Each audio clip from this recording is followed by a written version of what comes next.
আউযুবিল্লাহি মিনাশ শাইতানির রাজিম। বিসমিল্লাহির রহমানির রহিম। বাংলাদেশের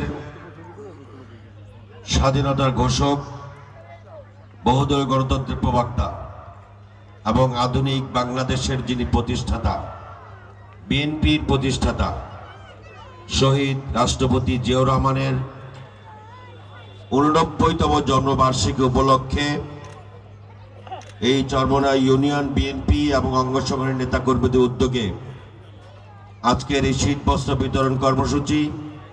এইরকম একটি আধুনিক রাষ্ট্র জনাব তারেক রহমান সাহেব আগামী দিনে গঠন করতে চান। সেই কারণে আপনারা দেখবেন নারীর সমস্যা, কৃষকের সমস্যা, বেকার যুবকদের ভাতা প্রদান, সকলের জন্য আপনি দেখবেন এই 31 দফা কর্মসূচি আপনারা কষ্ট করে পড়বেন।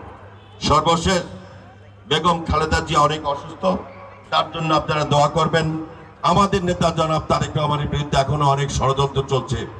এই ষড়যন্ত্র মোকাবেলায় আপনাদেরকে সতর্ক ভূমিকা পালন করতে হবে। আমার সন্তান জন্মগ্রহণ করার পর থেকে যতদিন পর্যন্ত লেখাপড়া করতে হবে ততদিন পর্যন্ত তার দায়িত্ব রাষ্ট্র নেবে। তারেক রহমান সাহেব সেরকম একটি বাংলাদেশ গঠন করতে চান। সেই জন্য আমরা তারেক রহমানের হাতকে শক্তিশালী করব। আগামী দিনের সকল ষড়যন্ত্র মোকাবেলায় আপনাদের সকলকে আমরা সেই জন্য পাশে চাই। ভোটের অধিকার পেলে আপনারা এমন একজন মানুষকে ভোট দিবেন, এমন প্রার্থীকে ভোট দিবেন যারা বাংলাদেশ তারেক রহমানের নেতৃত্বে একটা আধুনিক বাংলাদেশ বিনির্মাণ করতে পারবে।